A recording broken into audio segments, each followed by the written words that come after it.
Today we're looking at our new sliding enclosure that comes completely fitted out. There are both single mode and multi-mode or OM4 versions available.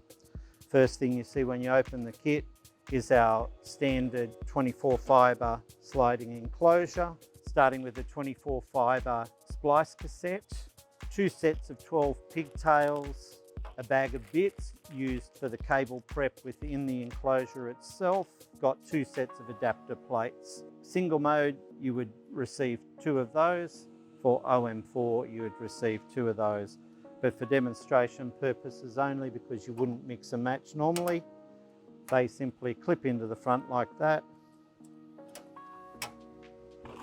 The splice cassettes get mounted in there by the way of 4 screws that are included in the kit. Lid comes off, your cable comes in, and you're ready to do the installation. The pigtails are out of the bag and clip directly into the adapters at the front.